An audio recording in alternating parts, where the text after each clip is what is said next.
Hi, everyone. Welcome to American Studies. I'm Mr. Callahan, I'm Mrs. Mihalik. and we're just going to give you kind of overview of the course and then share a little bit about ourselves.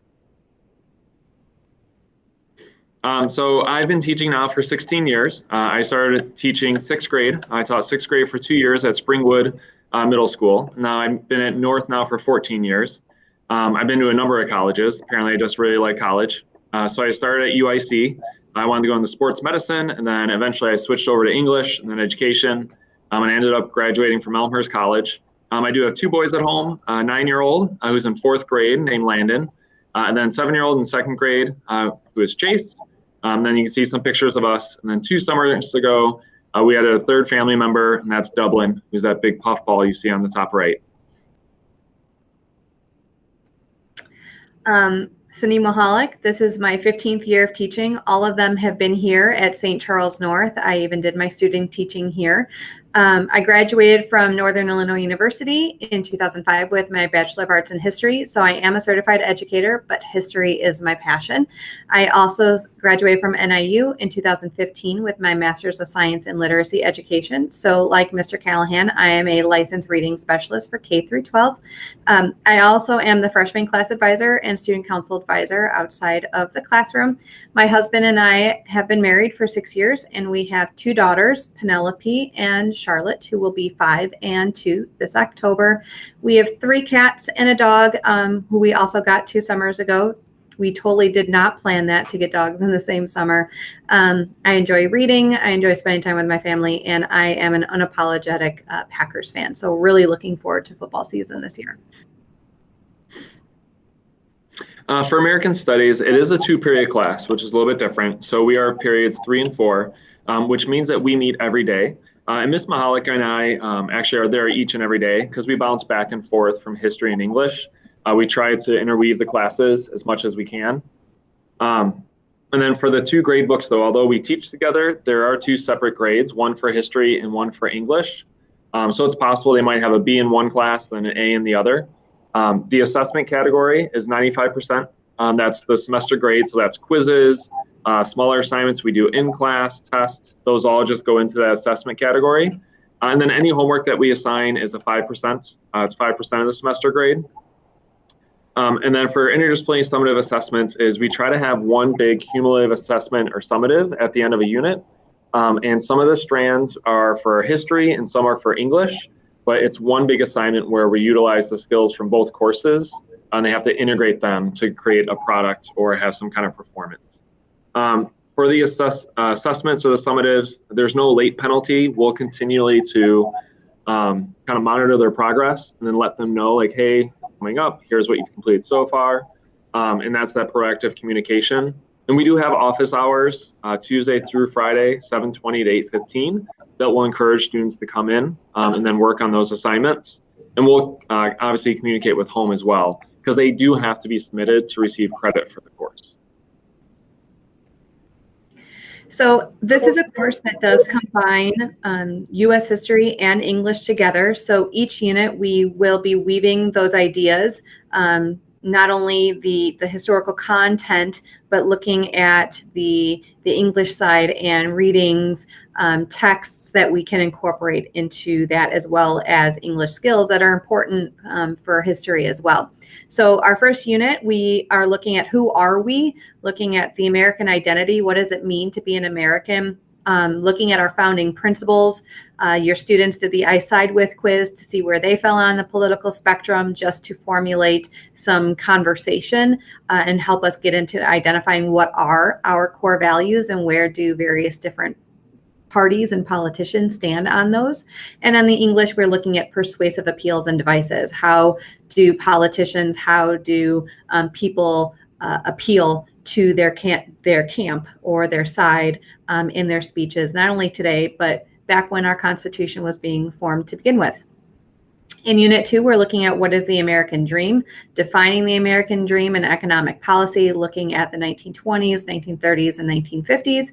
And on the English side, we will be reading The Great Gatsby and Into the Wild and looking at these 2 different extremes of a transcendental life versus a luxurious life.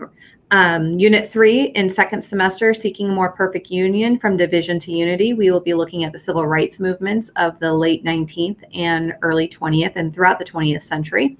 And students will be completing a public service announcement or an infographic, bringing awareness to a marginalized group in society. And we end the year with what is America's role in the world, or what should be America's role in the world.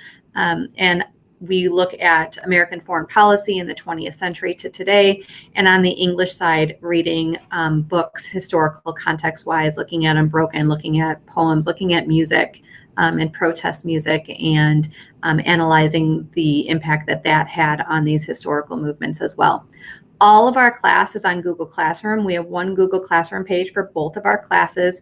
All assessments and materials for class will be posted on there. You can sign up as a parent to receive summaries every week of what we're doing and what we're working on, and what your student has coming up that needs to be turned in, and what might be late. So if you need help getting signed up on there, please let us know, and we'd be happy to set you up with that.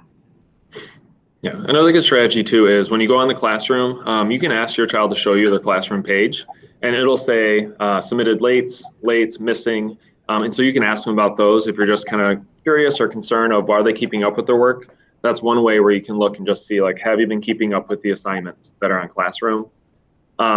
In class, one thing that we recently had a conversation about was how to have a conversation. And so we do encourage conversation discussion between groups.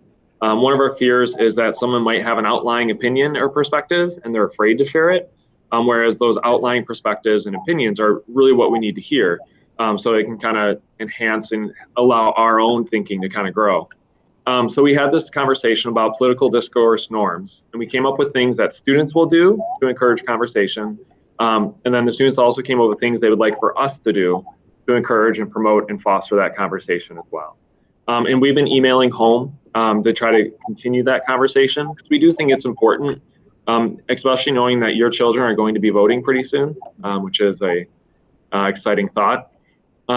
And so that's something that we encourage, and we try to instill upon them how important that right to vote is, and how important it is to remain educated and knowledgeable about the issues of the day. And it's difficult to do if you can't have a good conversation between two different groups.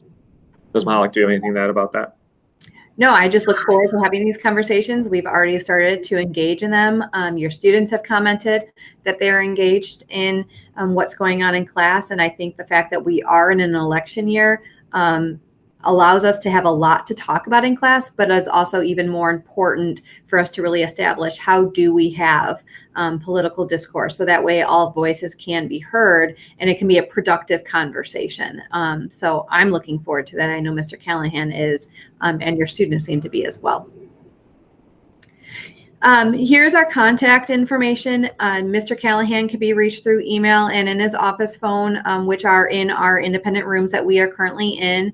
And that is my contact information as well. As Mr. Callahan said earlier, we do have office hours every Tuesday, Wednesday, Thursday, and Friday from 7:20 to 8:15 that we invite for your students to come in and meet with us.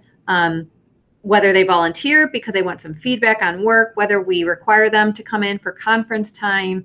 If you have questions or concerns and would like to meet with us, that is a great time for us to set up a time to meet with you and or your student to go through work. Mr. Callahan also noted that he does tend to send weekly or bi-weekly updates with what we've been working on and what we're doing to keep you guys informed of what's going on in your students' class and what you can expect for them to have coming up as far as major assessments. But please feel free to reach out to us if you ever have any questions or concerns, and we will do the same back to you as well. Thank you. I say it's nice to meet you all, but it's just us sharing our course. Thank you so much, and we look forward to partnering with you this year and having your child find success in our class.